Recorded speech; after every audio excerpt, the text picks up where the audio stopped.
here real quick.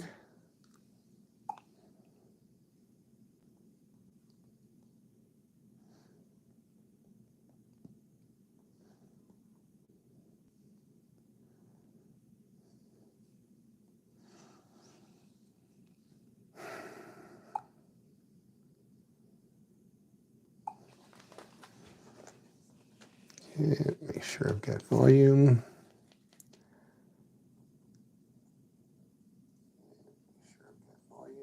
There we go. Good. Okay.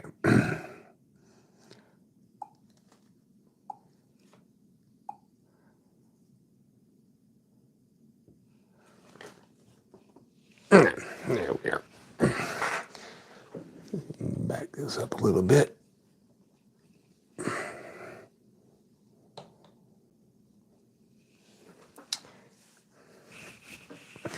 Okay, so what we're working on tonight, folks, just doing some rigs, some catfish rigs.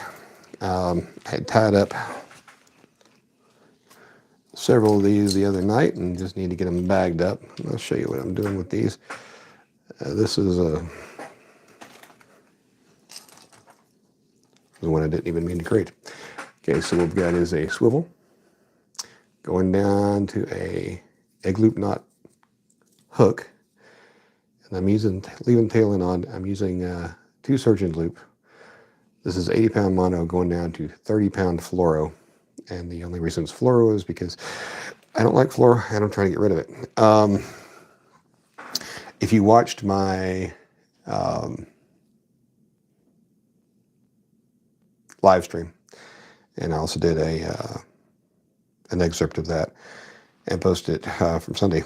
We were out on Pickwick Lake, and well, yeah. So we were spot locked, and we've been out there for about 6 hours total. Probably 4.5 of that being using spot lock or the trolling motor in some way. Had 6 lines out the back, had 10-ounce weights on, I think, all of them. And I was trying to just,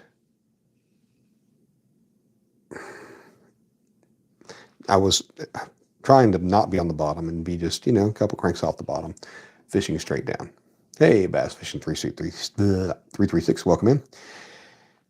Anyway, my trolling motor, because I was using lithium batteries, and one of the caveats of lithium batteries is, so lead acid batteries, they just they keep going down. At some point, you realize that your trolling motor is still running, but it's not holding you in place. Well, with lithium batteries, they get down to that 15 or 20% mark, and the battery management system powers them out. So, poof. So I had no idea I was no longer spot locked. I had no idea my trolling motor was no longer running. Had one rod just doubled over. I'm like, oh, Ashley, come on. This one's for yours, baby. I thought we had a good fish. And then one of the other rods started going down. I'm like, it's a big fish. It got tangled in another one. Then they all went down. Then I realized I was in trouble. Look at my trolling motor remote. It's dead. So I tell her to run to the front and turn the power on the trolling motor because it says, motor not found. So she does that, and I start for a second, and then off it goes again. Like, crap. So I've got literally 6 lines out the back. These are 80-pound leaders, probably 40-pound main line. Had a couple of them that had this 30-pound tag on the end. So you put the weight down here at the bottom. So it's kind of like a drop shot, like so. So that sacrificial 30-pounder piece saved 2 of them. 2 of them actually got the whole rig back, and 2 of them got spooled. Fortunately, they were in monster rod holders, and they were Uncle Lou rods and Anvil rods, and all I lost was a lot of dignity, 4 sinkers, 2 hooks, and spooled 2 of the lines. Could have been much worse. So anyway, that's why I put the 30-pound at the bottom. And the reason, so one of the things that the catfish community is really strong on, because somebody somewhere came up with the idea and now everybody has to do it, is sinker slides. So Carolina rigs or as they're known in other areas, knocker rigs, or no, fish finder rigs, excuse me. Yeah, fish finder rigs. The same thing. They've been around for a long time, and basically, you've got your main line, you come down, you've got a sinker that slides up and down the line, and you got your swivel, and then your leader. So the theory is that the sinker's on the bottom, your hook's out here, the fish takes the hook, goes and pulls and can't feel the sinker because the line's running through it. It's a beautiful thought process. Hey, gorgeous. I brought you a cup of something to drink. A cup of something to drink. Oh, thank you. Yep.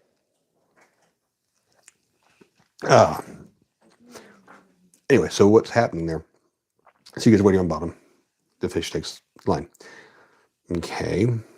And when the fish takes the line, the rod does what? It bends down. Why does the rod bend down? Because the fish is pulling on it. So you think the fish doesn't feel that rod? No. Okay. So back to land available in oceanfront property in Arizona that I can sell you. I've got plenty. So I don't know how much I believe in the whole Carolina rig, the sinker slide, all that. Now, if you're holding it in your hand, like bass fishermen use the Carolina rig a lot. And it's a good rig. I'm not dissing the rig. And howdy, Glacier Shark. Appreciate it. So I'm not dissing the rig. So with Carolina rig, when you're bass fishing, you just you drag it across the bottom. And then, if you feel the fish, then you can give in with the rod. But we're catfishing, right? The rod's in a rod holder. So we don't have a lot of that flexibility that the bass fishing guys do. Anyway, that being said, I don't know that having the weight pegged to the line in whatever way, tied directly, whatever, is going to make a real big difference. They're circle hooks. As soon as I feel something, it kind of slides out of nothing right in the side.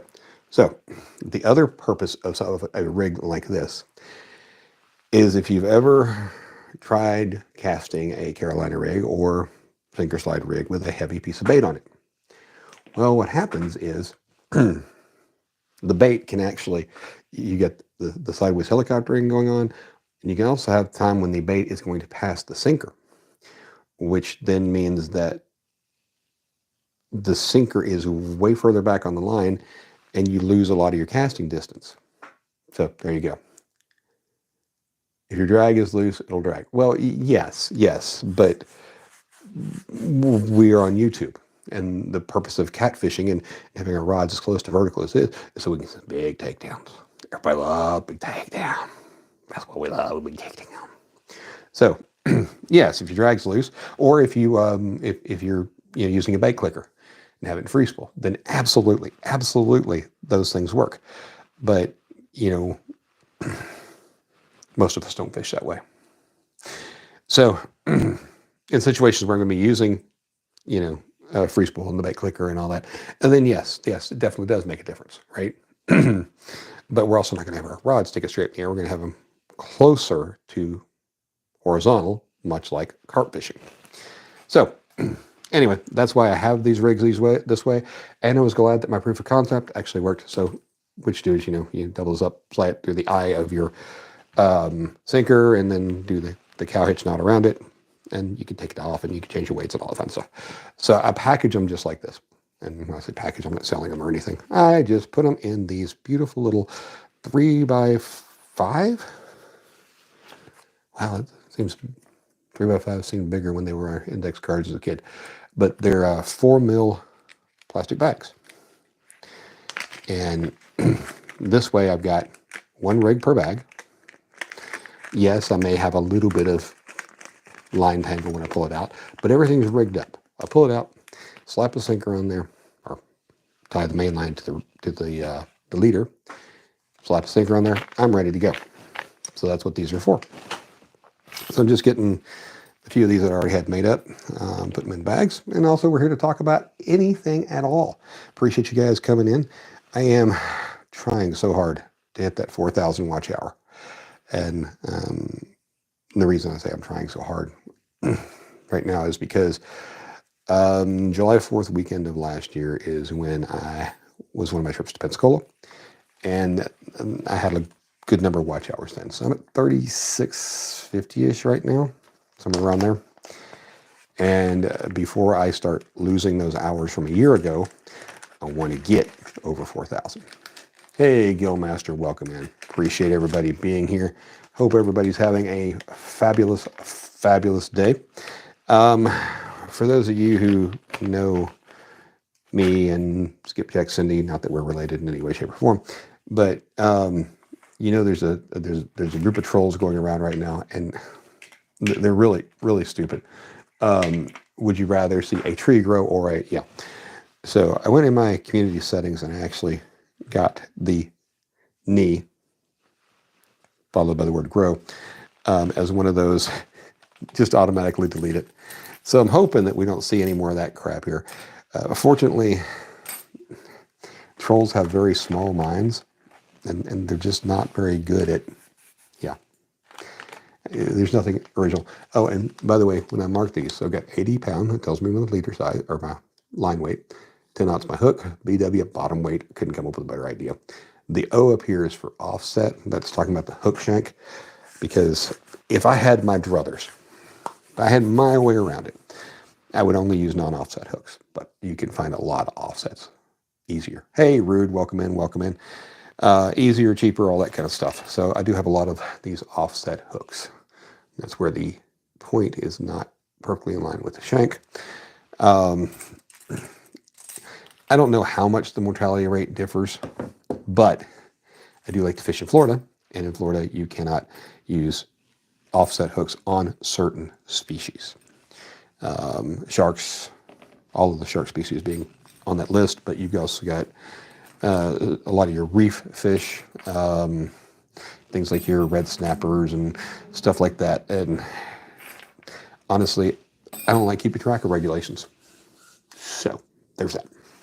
So if you have nothing but inline circle hooks, you're good.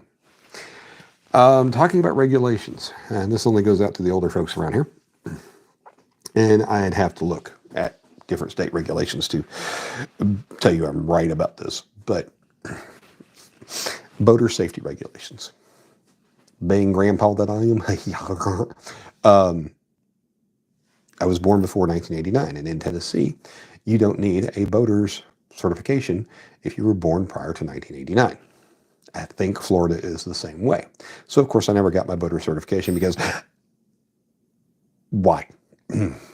And anyway, I found out recently that Alabama, in their infinite wisdom, passed a law, regulation, whatever, and I think it's as of sometime last year, but I just heard about it, is that if you are a non-resident, you either have to be certified in your home state or you have to go through the Alabama nonsense. The exemption there for age is like if you're born in before 45 or 51, anyway, a long, long time ago. Hey, Fish and TV, older than I am. So I contacted them, and of course, I had my snotty attitude of this is stupid, which it is stupid, and try to understand, because it's like, well, if you're from out of state and you don't have, if you're from out of state and you haven't been certified in your home state, well, you can take our online nonsense here and then go to an Alabama Department of Motor Vehicles in your county of residence. I'm not a resident. See how that works out? Circular logic. I'm not a resident. They're not going to talk to me in Alabama because I'm not a resident. That's right. So I contacted their Fish Wildlife Commission, whatever it's called down there, and got. So, long story short, I checked in Tennessee. I can take the test online for free. Down there, it's like $35 or something like that. And so I got my certification. And it was probably 10 minutes out of my life that I had to spend on this. It's 60 questions, and you have to get at least 45 right. I got like 54 right. Things I missed were the shape of the thing on the no wake zone buoy. It's a circle, not the triangle. the age that you have to be a spotter on a ski boat. I don't have a ski boat. I don't care. I don't care. And I think the minimum age for, or yeah, the the age you have to be, so it's mandatory that you have a PFD on at all times. I'm not boating with kids, and if I do, they're going to be wearing it regardless. Oh, hey Travis, how you doing? Salt and sugar. Love you, Travis. Um, it's more of a pepper shaker. I'm not weird, man. Um, so anyway, I will be coming out with a quick video on the Arkansas, or I'm sorry, Alabama regulation. And the reason it matters to me is because Pickwick actually goes from Tennessee to Alabama. It goes down to Wheeler and Wilson and stuff like that, and then Gunnersville and whatever, and then travels back up into Tennessee. And also, Pensacola is, especially the area I fish, literally the dock that I fish from. If I were a better caster, I could cast into Alabama waters. It's, you know, a few hundred yards away.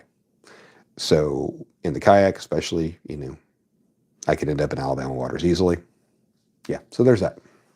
So that's why this boating regulation thing doesn't make it, and it's for kayaks, it's for everything. It's for whether you have a motor, and it's mostly silly. Now, don't get me wrong. When I say the certification is silly, knowing the rules, knowing the regulations, knowing that if you see the green light from the front of the boat, that means that you're okay to go, and that they're on your left and the person on the right has the right of way.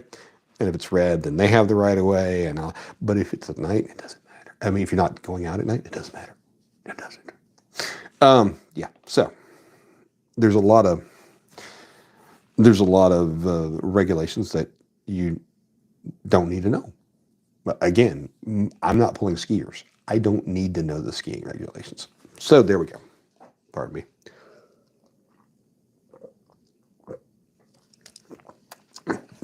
Let's see, I got 11 folks in here. That is amazing. And 6 thumbs up. That's, well, you know, I don't blame you. I've seen me.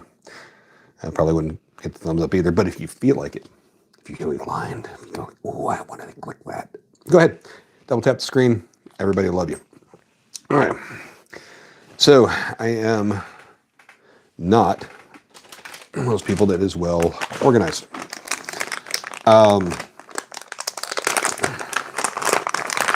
So it shows you the one rig, the bottom weight, which is basically like a drop shot. Then you also have the 3-way swivels. Now with the 3-way swivel, I talked about how the Carolina rig, you get the helicopter and over and stuff. You hit the screen. Sorry, your fault. Hit it twice. It's cool, man. Everything will be great.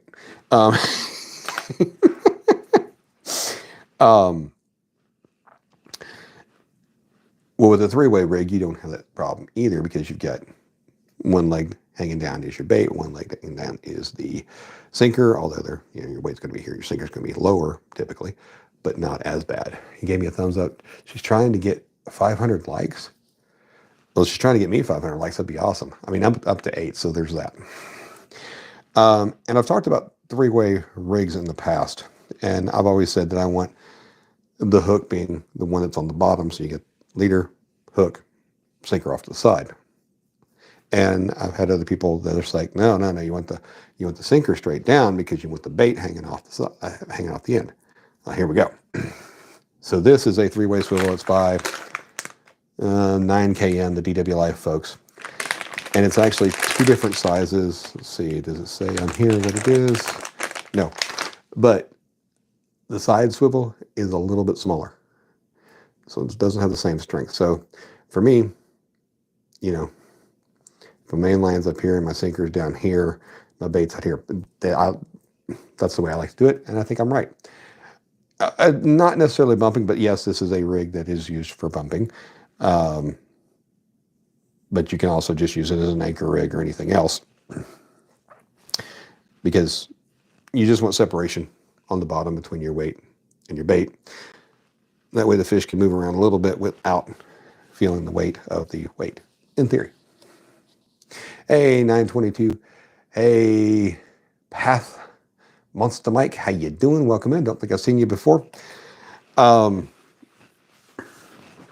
so the generally what I'm using, I used to use like 30-pound mono. Now I'm using 40-pound mono because, and I don't have a spool in here because I was spooling it in the room. But I use these Suffix 40-pound.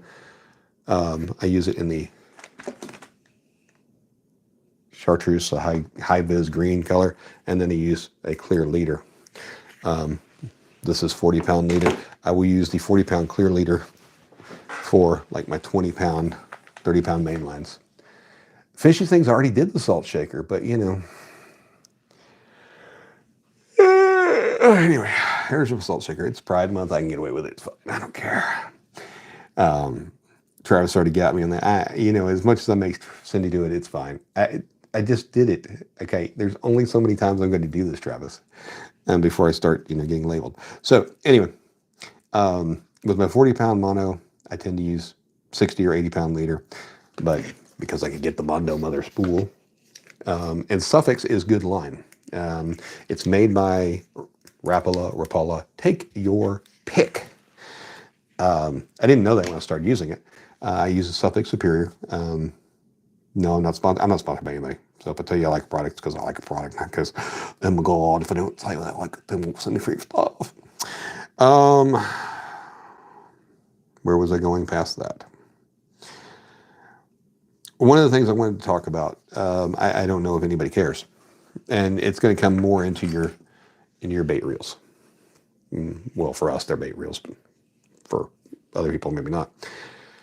So, what are you looking for when you go to pick out a reel?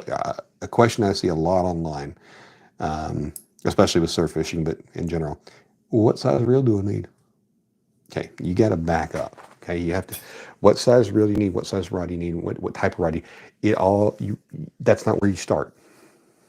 What are you trying to catch? Right in the eye. Well, that's why I have glasses on. What are you trying to catch? If you're going after channel catfish that are 10 pounds and less, or eaters in general, right? That's all you're doing. Well, then you don't need 40-pound mono. You don't need 80-pound leaders. You don't ever need an 80-pound leader. Shh, don't tell anybody. If you're going after bluegill, then you're going to be looking, the line strength is where you want to start at. So for me, when I'm fishing for panfish, whether it be bluegill or crappie, that kind of stuff, I love this Crappie Max 4-pound mono. And I say that because you can see it's got 3 different colors. Well, you can see 2 different colors. There's a third one on there. So you got, I don't know, a few feet of this high-vis orange, then a few feet of the high-vis yellow, and then a few feet of clear. So if you're one of those people, I wouldn't want to be tied into clear, well, then you can cut down till you get to clear, and you can tie your jig straight to it. You get the usefulness of high visibility. When you get older, you will understand. That does say, wait, why do I see it on one side and not the other? Give me a minute. I think I lost some. Yeah, there we go. Path. There we go. Monster Mike, listen, brother. I don't know what kind of silly, tiny ass crappie you're catching. You need a steel leader for crappie. Okay, don't be lying in my chat here. Okay, Sam begins. It's funnier when Cindy does it because she's a girl and she can get away with it. But it's basically you're putting you're salting. You're catching salt in your mouth with a salt shaker. See, there you go. It's a salt shaker. God, I'm going to be on so many shorts for this. So you start off with what line you need. So if I'm going to be using 4-pound mono or even 10-pound braid, okay, well, that tells me where to start, right? So then when I'm looking at reel sizes, I'm like, okay, so how much 4-pound mono can it hold? So let's look at this. This is I believe it's a 3,000 PC fine, no, 2,000 Carbon X. Mono capacity, 8 pounds, 120 yards. So this is not something you want to use 4-pound mono on. Yes, you can, but you're going to hold about 300 yards of it there and stuff. So, if you want to hold that much line, more power to you. So, for this, I'm going to be using 1,000 size reel. Yes, they do make 500s. I don't like them because the diameter of the spool is so small. You get so much twist as the line comes off. So, each coil is a twist, right? So I like a larger diameter spool. So I'll go to the 1,000 size. Usually weighs a little bit more. I don't care. And there you go. But so when you're looking at, whether you want a Chaos, Piece of Fun Chaos XS50 or an XS60, what size line are you going to be using? How much line do you need? For the most part, as long as you can get 100 yards on, that's going to suit a lot of people. Some people are going to say, well, I'm hoping to do 100-yard cast. Don't want to be spool to reel and not have anything left on it. Okay, fine, 180, 200 yards. Most of us don't do 100-yard casts, though.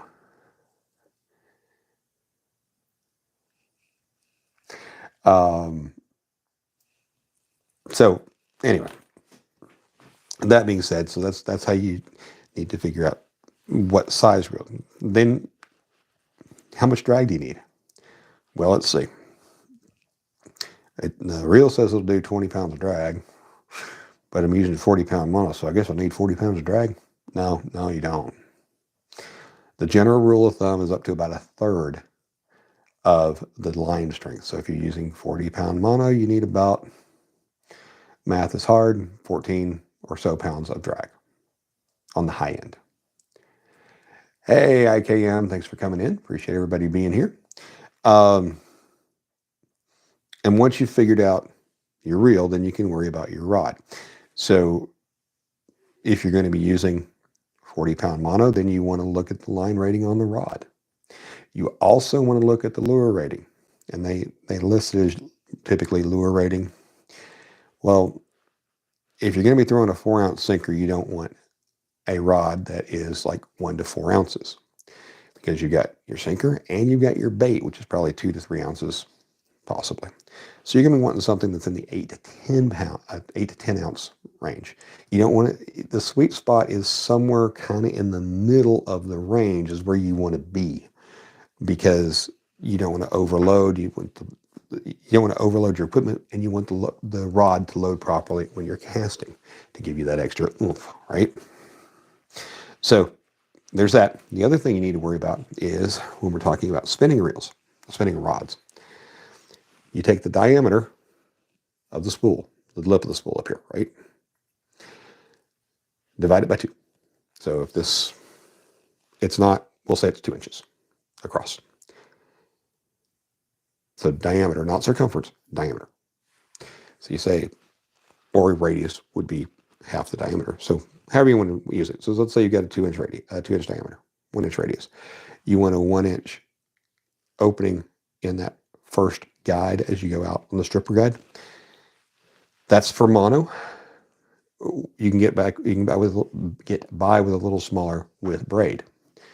And I tell you this because, like surf fishing rods, especially, or any of these, it's amazing to me that people will put an 8,000 size spinning reel on a rod that they're not going to get good casting distance out of, because as the line comes off in coils, that stripper guide, that's the first one that's going to start funneling it down. Well, if you hit it at this size and it's this size, it's just going to slap. It's going to go through. It's going to pull, but it's going to slap a lot, and you're going to lose casting distance. So, fishy things. Okay.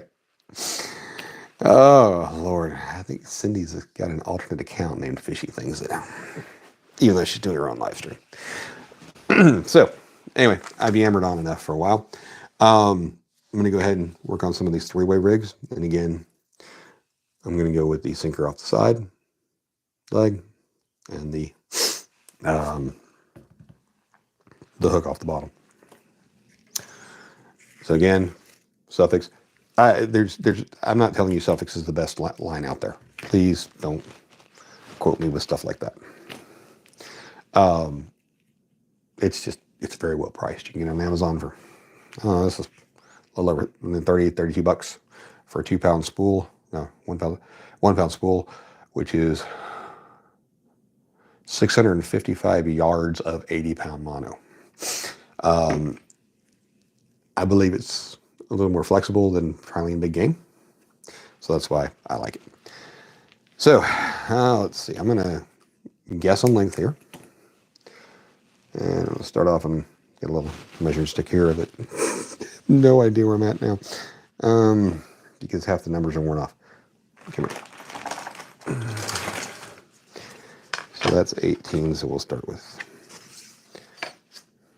18. What I cut to start off with is about 28 inches. Now, really? Yeah, okay. About 28 inches. I don't know if that's right or not. We're going to find out together because I never really measure these things. So grab a hook, go through the front. You hold the tag end right here at the back of the hook. You get where the hook comes around. Find something to point with here. Another hook. So you got a solid side, and then you got the cut side over here where it's this piece of wire is all bent over to make the hook. You want the solid side, you go around. And you can go around, I don't care, probably, 6, 7, 8, 9, 10, however many times you want to go. And then if you just run the hook through the back and back up, pull it tight, and cinch it down as tight as you can, that's going to be the no-knot snell. But instead of doing that, I'm going to go with the egg loop knot. Basically, it's the same thing. We run back through the back of the hook, but we leave that end exposed. There's only an inch or so out there. So we hold these two pieces down, and the same piece that we were wrapping, we're going to wrap it another 3 or 4 times. Okay, so we kind of hold everything tight as we cinch this up and we move stuff, and I just messed it all up by doing that. Thick mono is not your friend sometimes. And it's easier when you're not trying to stick it up in front of the camera. Make sure that your loops are not overlapped. That's the important part. So there you go. So how is the egg loop knot different? Well, I just showed you, but what it does. So I did a lot of strength testing the strength of knots. And I would have told you that the no-knot snell would be worthless. It's the strongest. It is the strongest knot I have tested. Most of the time, like 75% of the time, the line somewhere up here is going to break before it breaks at the knot. So the downside of the no-knot snell is that you can, it can come loose like so. But this is the egg loop knot. So I've actually fixed that problem by using the egg loop knot, so it covers it, so it's not going to unwind itself. So you can cut the tag end shorter, all that fun stuff. So that's why I use the egg loop knot. Get all the benefits of the no-knot snell. It's a little bit tighter, just a little bit more difficult to tie, not that much. And like I say, it is the strongest knot I have tested. So there you go.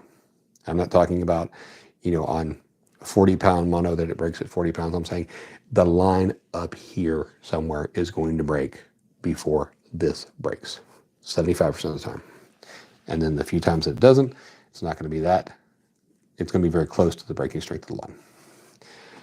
So when I tie these on, I tie any of these schnoods on, I am going to actually use a trilene knot. Reason being, yep, it's the strongest other knot for tying to like swivels. The Palomar knot is a very strong knot as well, but somehow it's not as consistent in the strength.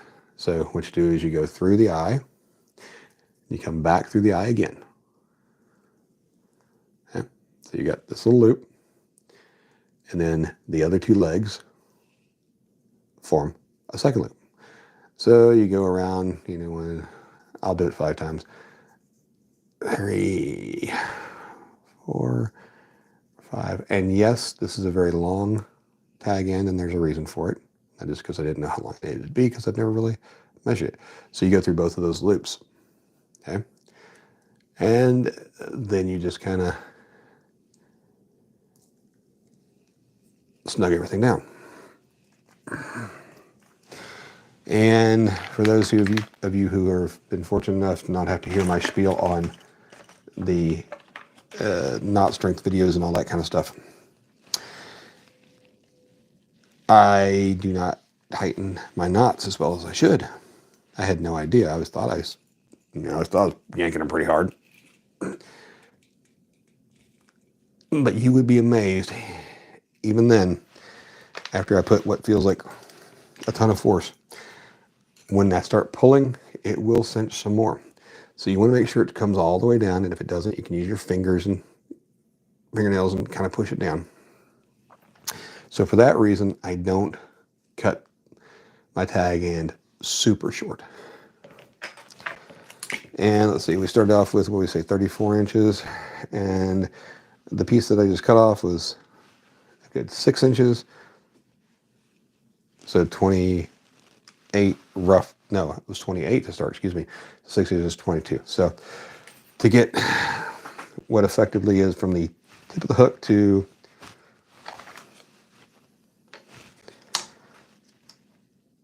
where it connects onto the swivel is about 13-inch leader out of 22 inches of line. So there you go. And then for the sinker, I'm going to use a lighter line. And I don't care what kind of line you use. It's up to you. I'm going to use 30-pound. And this is fluorocarbon. Again, the reason I'm using fluorocarbon, I don't like fluorocarbon. Fluorocarbon is crap. It is. Fluorocarbon is garbage. It's garbage line. End of story. So I want to go, I don't know. I'll start off with about twice the length of that leader. Now that's before I do anything to it. This will be about 24 inches. So I'm going one end, I'm going to tie a nice little, double my line over, make a loop, and then run that doubled over line through the loop twice. That's going to be a surgeon's loop. That's what that ends up being when all is said and done. And leave myself a decent amount of space here. And again, this is so you can get through the eye of your sinker, go put the sinker through here, and you'll have a cowhitch knot. And when I say that fluorocarbon is crap, I'll explain it to you. I'm going to tie this on again with a trailing knot. And the purpose here is, if my sinker gets stuck, I want to lose the sinker, not the whole rig. I mean, I'd rather not lose any of it. And if I went with the same pound line, then in theory, you know, I could free it more often than I would lose it. But it's gotten to where if you aren't careful, you can spend buck per hook easy. So I don't mind losing my sinkers. So there you go. So back to fluorocarbon sucks. I have tried 2 different brands. One is the Suffix Tritanium Plus. It's actually a copolymer. So it's supposed to have all the great features of mono and all the great features of fluorocarbon. I can't explain it. It's not greasy, but it feels greasy. Just when it slides through, it just feels greasy. I also got some Trilene Big Game 100% fluorocarbon. And I had some of their vanish. So where mono is typically going to give you about a 20%, 18 to 20% difference between. So if it's rated for 40 pounds, you're getting close to 50 pounds of strength, breaking strength out of it. Fluorocarbon is going to give you like 20-pound line instead of giving you like 20. It's going to give about 23. The knots for fluorocarbon, because of how fluorocarbon is made, It doesn't like to be pinched together, like low diameter turns. Not that mono loves it, and that's where a lot of your weak knots come from. But it's worse with fluorocarbon. So I have tried every fluorocarbon knot I could find. Even found the one video is like, one of these bass guys is like, I hated fluorocarbon, but then the guys on the trail said, hey, this is the only knot you can use with fluorocarbon. Only knot. Otherwise, it will give you all the crappy results that you're talking about. So I tried that one knot, and I got about 17 pounds out of 20-pound test strength. Whereas if I'm using the trilane knot, I'm going to get, say, 23 out of a 20-pound rated line. So, no. Then the other stories they tell you about fluorocarbon, right? So they tell you it's stronger. No. They tell you it's got better knots. Bull stuff. I have 5 of you in here. Oh, what kind of a rant is this? Visibility underwater, that the refractive index and all this kind of stuff. Okay. So I've seen tests done by, there's Salt Strong is a channel that I like. They're trying to sell you stuff a lot of the time, but they do a lot of testing of different things. And they did a visibility test. Clear water, stained water, dirty water, whatever. And side by side, underwater, using a camera, there was very little, if any, difference. Now, the thing that we have to understand is that water has a different refractive index than air. The fish see differently than we do. So it may be possible that, in fact, it's more visible to the fish. I can't prove it. But to human eye, it does not look it. Abrasion resistance. Now, this is the big one. Ooh, it's a whole abrasion resistant. Salt Strong did a test, and I'm not going to say that I necessarily approve of the methodology. What he did was he had some sandpaper wrapped around a wooden dowel, and he would basically fluorocarbon, mono, and he would move one rod back and forth so that everything was the same, and it had like 10-pound weight on the bottom. So, they're moving the same distance, the whole 9 yards. And then he'd swap it between tests and all this kind of stuff. Every time, the mono was stronger. Okay. The reason the methodology is questionable, first, it wasn't wet. Second, we're not rubbing against sandpaper. So the conditions are questionable. There's margin for error there. But when mono came out ahead every single time, I don't believe anymore. Yeah. And apparently now, whether this is true, I can't prove this one way or the other, but that UV light is not supposed to impact fluorocarbon, whereas it can deteriorate mono over a long period of time. Yeah. And so don't use 10-year-old mono that's been sitting out in the sun. Okay. No problem, buddy. And what bothers me is the number of people that have been spewing what the manufacturers have been selling for the last 20 or 30 years on fluorocarbon. And they blindly are listing, they keep repeating the same myth. All of those myths. I've seen Bill Dance do it. The manufacturer tells you this, so you do that. Well, the manufacturer's not going to lie to you. Well, anyway, we're not going to go there. Of course, I also saw a video where Roland Martin said that the Palomar knot is the only knot he uses for braid because it's the strongest knot in braid. Nope. So, yeah. Anyway, let's see. This was 80 pound. 10-aught hook, offset, 3-way. Again, just marking, I think.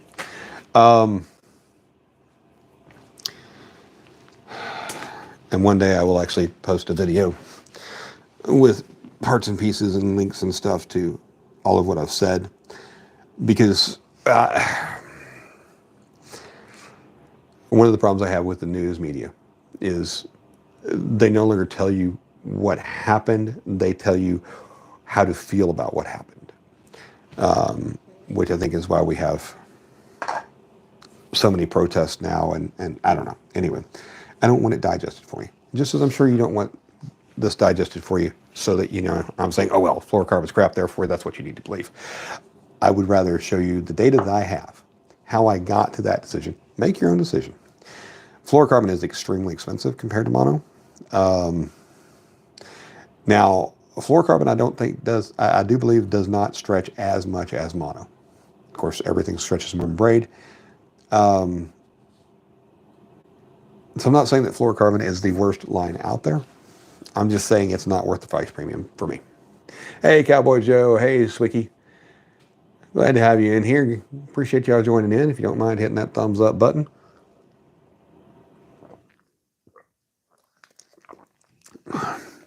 Appreciate all the support that you guys give me over the past several years. This last year is really the only one where I've been trying. And I'll tell you, I could have my 4,000 hours real quick if I went down to Pensacola for a week. But I picked up I think I picked up either 800 or 1,200 hours the last week I was down there. Watch hours. People love saltwater fishing. That's all there is to it. So tonight we're just kind of tying rigs, talking about stuff that doesn't matter. And if there's anything you want to talk about, well, let's hear it. I do not know why on my tablet, because it's easier to read, why the chat does not advance on there like it should. Anyway, another thing I could tell, I talked about sinker slides, and I'm trying to, the ones I use, I get off of Temu. And I wish I had one in front of me, but they're usually white and about that long of a sinker slide, or the plastic piece. I can't tell you how many times I have gotten lightly hung up, or maybe not even hung up at all, and just the weight of the sinker and the cast. When it comes back, the coast snap is mangled, whether it has been bent out, and you can't bend it back, or you have to bend it back to even get closed, or what. So I'm not a big fan of sinker slides. My PB bass was years ago, and it was 5 pounds. Hey, Deborah. For 8 to 20 pound fish, and so what kind of fish? I assume you're talking catfish. Because if they're sharks, it's going to be a different answer. For 20 pound, I would go with, you can go as low as like 15 pound mono for your main line, or you can go up to about 30. For your leader, because catfish do have kind of a sandpaper mouth, and they can chip your fingers if you're not careful when you lip them. I would say probably about a 40 pound leader. Catfish are not line shy, and that is part of the function or the determining factors of what size line you can use. Okay, trout, bass, and cats. So those are 3 completely different fish. Okay, trout are exceptionally line shy. They are line shy, and when I talk about how I don't like fluorocarbon for trout, I will use fluorocarbon. I've only fished for rainbows, so 4 pound was what I used, 4 pound mono. I wouldn't go above probably 10 pound mono, probably maybe closer to 8. It depends on what size you're looking for. If you're just looking for stocked rainbow trout like I fit, like it's around here, a couple pounds max, 4 pound mono or 4 pound fluorocarbon, clear. I would not go any higher than that. For bass, my favorite bass line is a 15 to 17 pound line. I feel like it's got plenty of strength, and I usually use the green in that, the moss green, although you can use clear. I would not use a high vis line with bass or with trout, obviously. We all hope to get into that world record bass. And it also depends on what type of reel you're using. If you're using spinning and you're going to be not using braid, using mono or fluoro, then I would definitely try to use a smaller diameter line. 8 to 10 pounds is about as heavy as I'd want to go in mono on a spinning reel for bass. Catfish, you could, it doesn't matter. What it comes down to is the size of reel that you're going to be using. So if you have, for instance, if you have a 2000 size reel like this Carbon X, which, see for mono it says it'll hold 120 yards of 8-pound, I'd be using 8-pound because you want 120 yards line. I wouldn't go up to 10 because that's going to get you closer to the 100-yard mark. I don't know if that's quite enough. You like to have that extra cushion. You break off a little, you break off once or twice, or you get a good long cast and he catches you on the end. So, but now if you're going up to a 3,000 size, then of course, you can go up to 10-pound line. Again, I don't want to go over about 10-pound line on a spinning reel with a bass rod. For bait casters, again, I'm going to go up to 15, 17 pound for bass.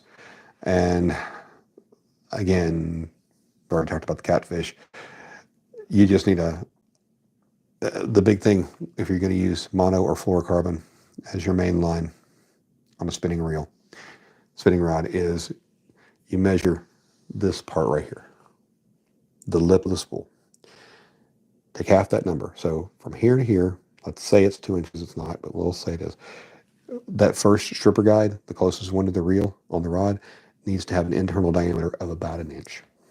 You want it right around 50% of this size. If it's braid, you can get away with smaller because braid does not have the line memory and all that kind of stuff.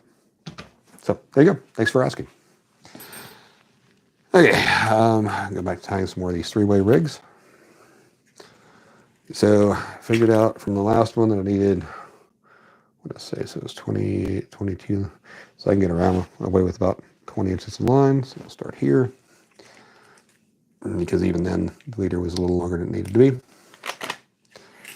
And I've got a plethora of hooks here. Let's see if I can find, there we go. Definitely a nice big one. And again, just tie the egg loop knot on these.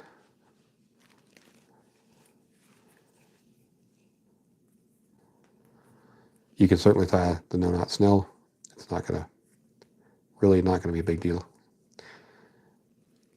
I just like the fact that I can cut that tag in just a little bit shorter, or a lot shorter, and not have to worry about it being springy, trying to come undone.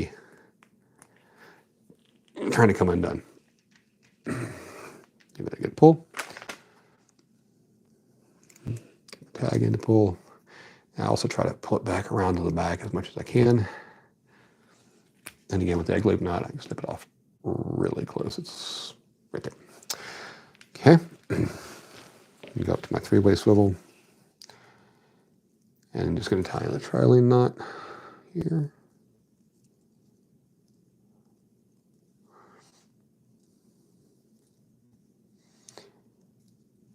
And when you tie any of these knots, like the trilene or the clinched or the improved clinch knot, here's what we want to stay away from. Okay, so when we go back through loops,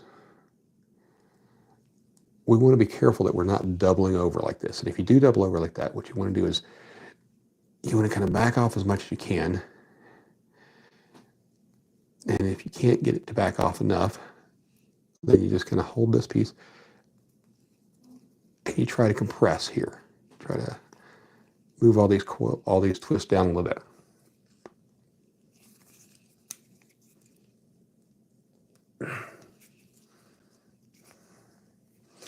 So see how I've just kind of compacted them a little bit. Now when I put it through there, it's not going to double over like that. And I can pull it through. Because if you have it doubled over like that, then the knot is not going to seat correctly. I'm sorry if you saw that grimace. I had hooked myself in the palm of my hand a little bit there. So then you give these a good solid tug. Get these little rig pullers off of Amazon.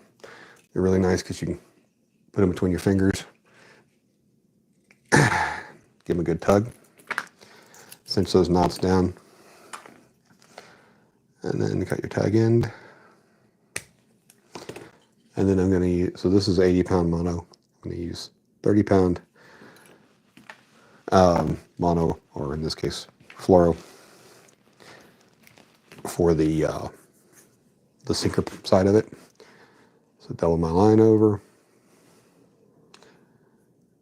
Do like I'm doing the overhand knot, but run it through twice with that doubled over line. And that's going to give me a surgeon's loop. And where'd it go? Where? There you are. It's currently tied onto something, but I can get it off of there. I'm going to show you that hitch knot real quick so that hopefully it makes more sense if I didn't explain it well enough.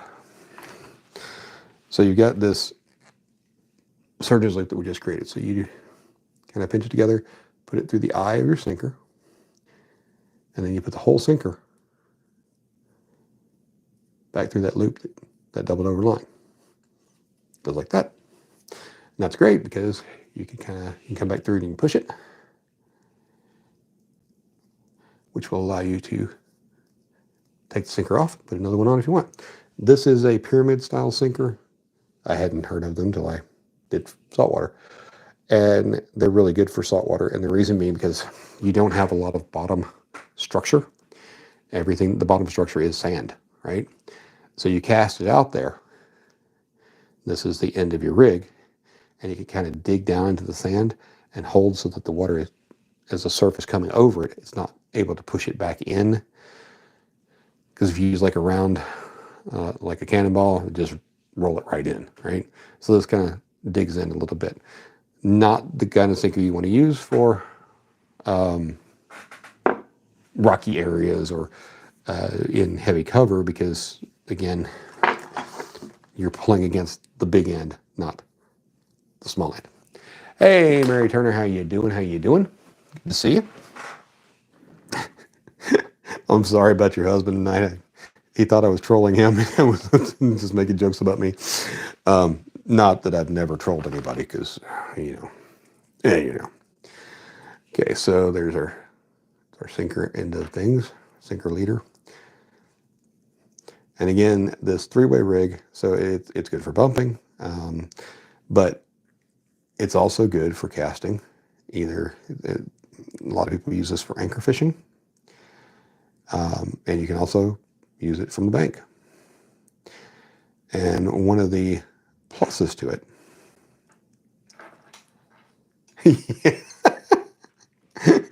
yeah, I heard you in the background. He's talking about himself. He's not insulting you, which I get it.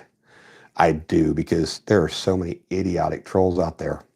And I wouldn't mind if they were better at their job, but they really suck. A lot of them suck. So this is maybe not perfect.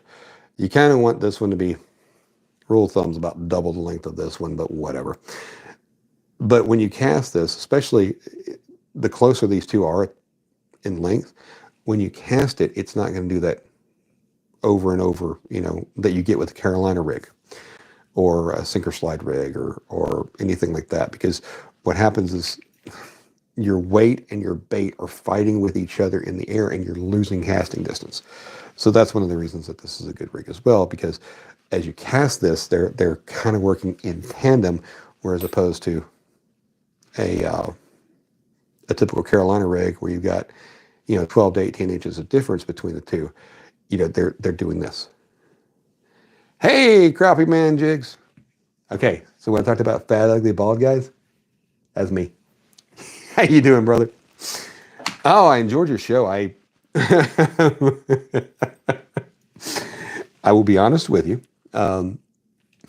It's different than anything I've seen in a while. Kind of reminds me a little bit of the Chunky show. You had the lights going on, you had the dancing, you had the. It's actually the more I thought about it, the more I'm like, that's pretty good. I'm like, first off, he's not getting.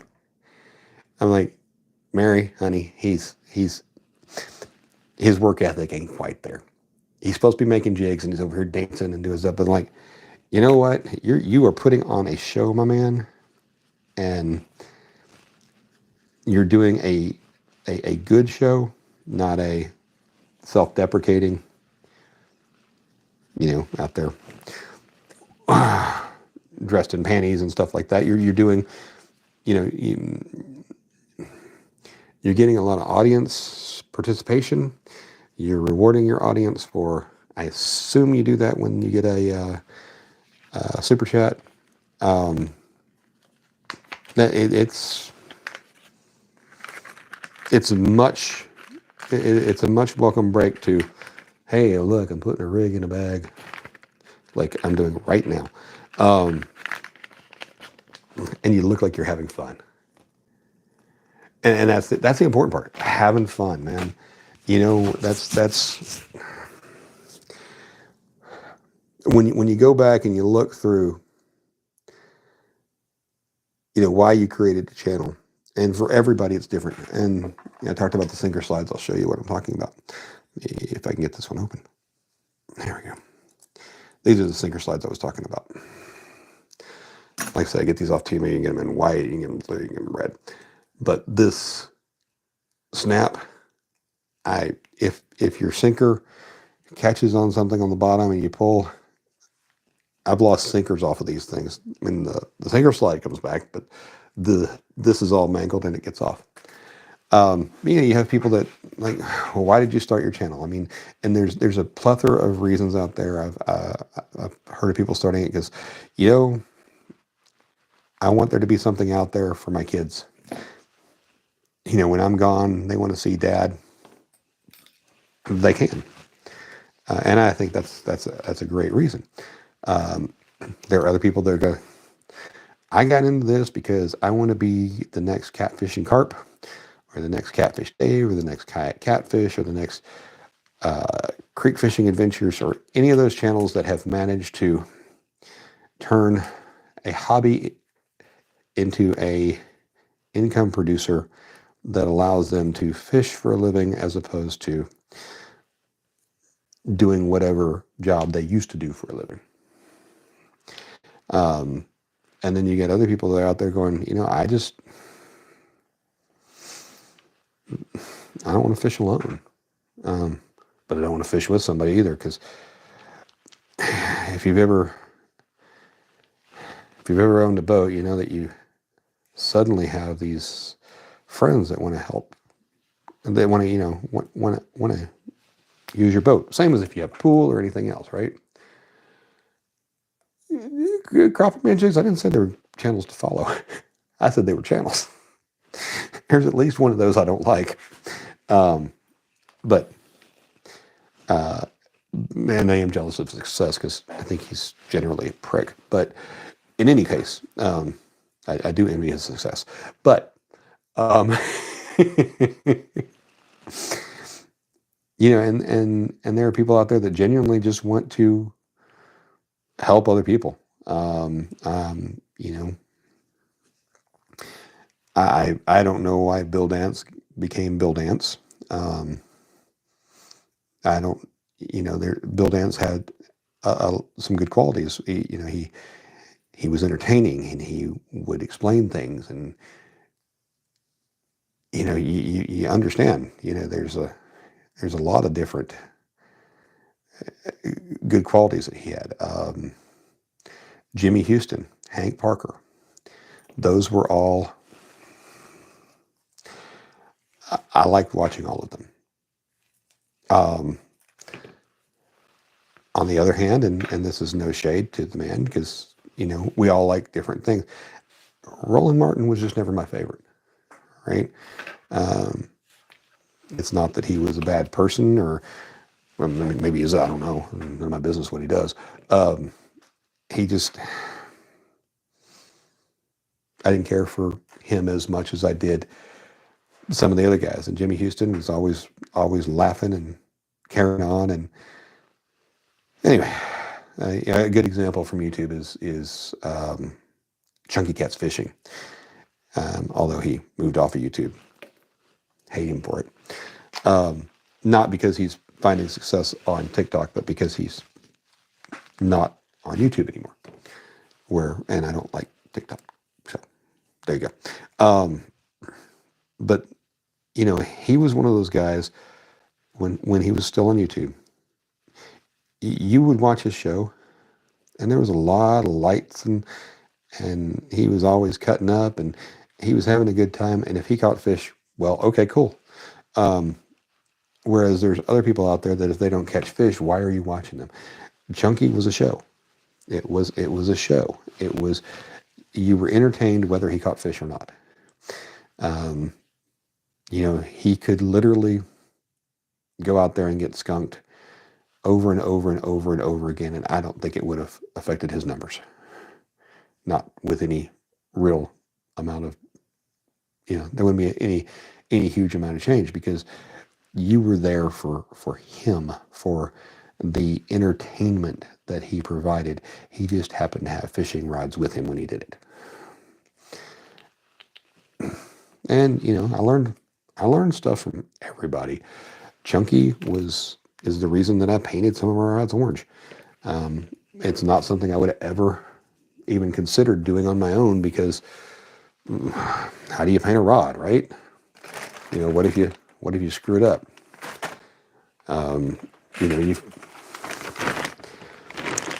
It's my backwards thinking of, well, if I screw it up, then I ruined the rod. No, it's just not pretty. But I've got some medium power rods that I like, Cascade Catex. I painted them orange because orange shows up so well on camera. And wouldn't have done it if Chunky hadn't shown me how. They showed us all how, so, wasn't anything special with me. Yeah, he really, he has a good personality for it. He does a good job. And I don't begrudge him for going to TikTok, and because that's where he was making more money, and I'm not upset at him, other than the fact that I wish he were still on YouTube. And there are some people out there that just seem to be mad at him for, how dare you leave YouTube? How dare YouTube take 30% of super chats and 55% of ad revenue, and because to me a super chat is a donation, right? I understand there's overhead and that kind of stuff. They're already making their money off the ads. Why do they need to make money off the donations too?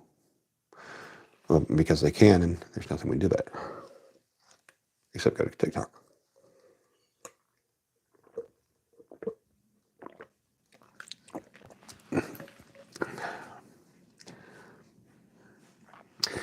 But people out there give more.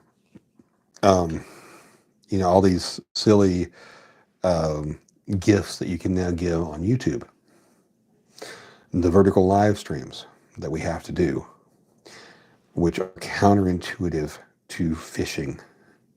If you're fishing, you need the wide screen. You don't need the vertical, but we do it because that's how you get people to watch your channel. And it's sad. And, the silly gifts as opposed to the super chats, the jewel system and all that they're doing now. And that's all just copying. That's copying how YouTube did, or how TikTok did things. YouTube was good the way it was. But anyway, I do fear that YouTube could jeopardize the fishing channels. and the hunting channels. I mean, they've already messed up the gun channels, and they've messed with some trapping channels. Um, I understand a couple of different things.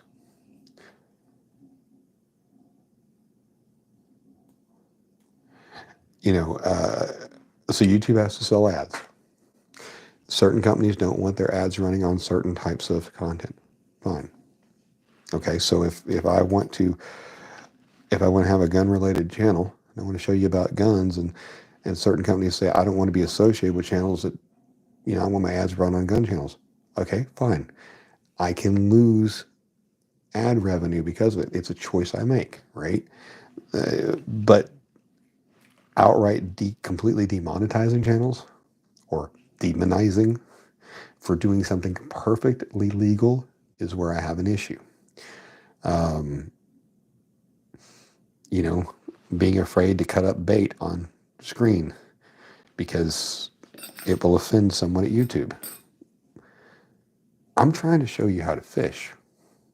I'm supposed to be showing you how to catch fish, but I can't do that, so I'll show you how to fish instead. Hey, Mr. Rogers. And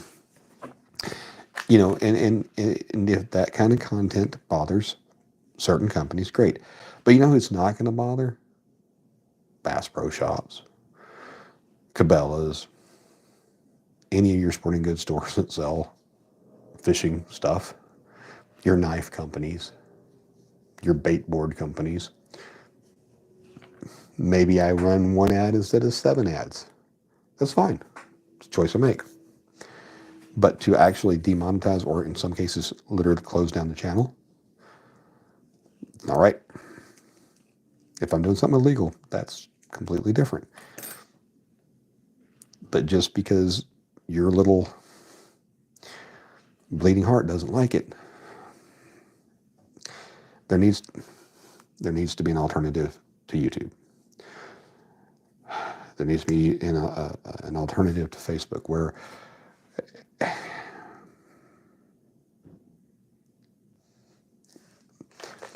True Social ain't it.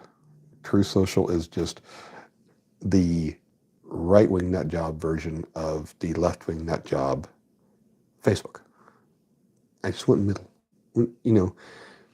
Both sides. Everybody gets represented. Everybody legally. That's doing legal stuff and not being completely weird gets. I don't want censorship on either side. I look back at things like channels like Haycock 45. I mean, all he did was shoot guns at targets, and they demonetized him because they didn't like him showing guns. Guns are legal, 100%. Don't like it, that's your own problem. If certain companies don't want, to be shown on firearms channels, I get it. I think they could have been more granular. Anyway, that's that. Well, folks, I've been doing this for an hour and 15 minutes, haven't really said much, and have tied not enough rigs to matter, but that's okay, because, yeah, who cares? Now, one thing I can tell you, there's 2 things I can tell you. So we talked about, at the bottom of my rigs, I tie the surgeon's loop. You can instead just put a coast lock snap. That's what these are called. And basically, they're like a stout swivel, but without the swivel part. Or you can put a snap swivel on there. And if you're going to use the snap swivels, I like this style where it has little, where's my, there they are. Get this undone so I can show you what I'm talking about. If it will come out.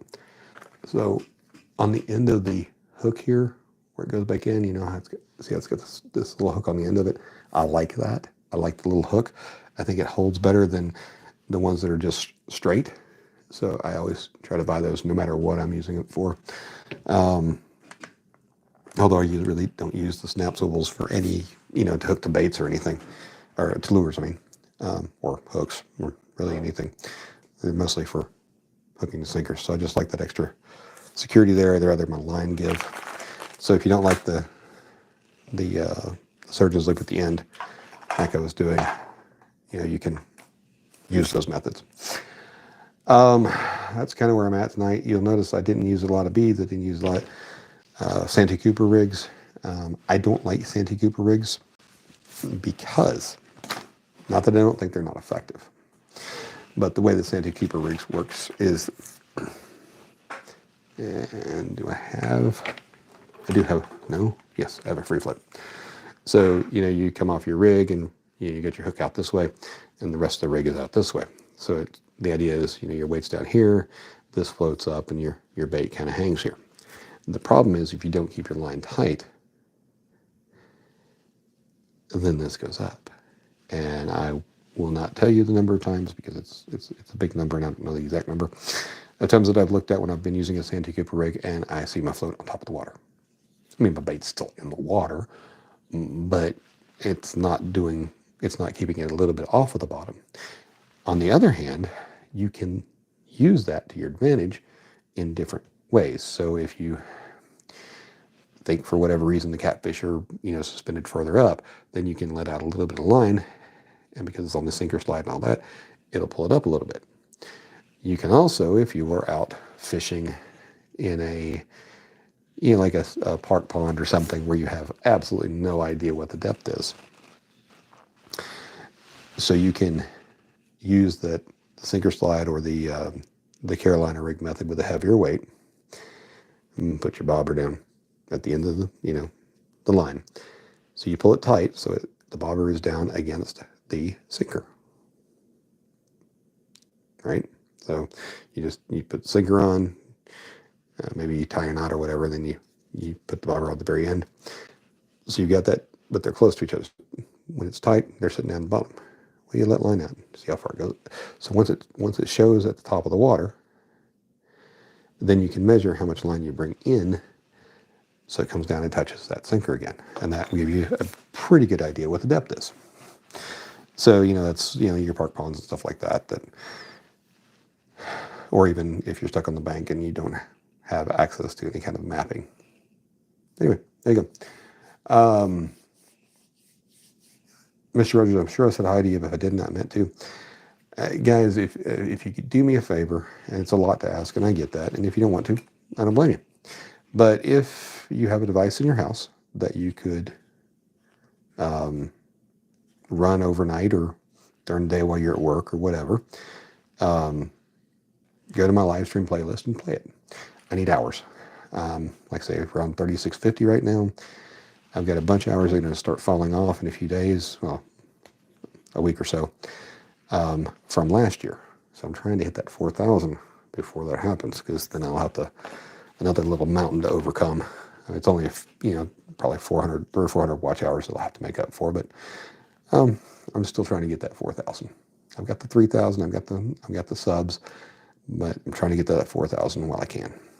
Anyway, and or as quickly as I can, I should say. Anyway, thanks for watching, everybody. I appreciate you being in here. I appreciate everybody sticking around. I appreciate the thumbs up. I generally just appreciate you hanging out with me.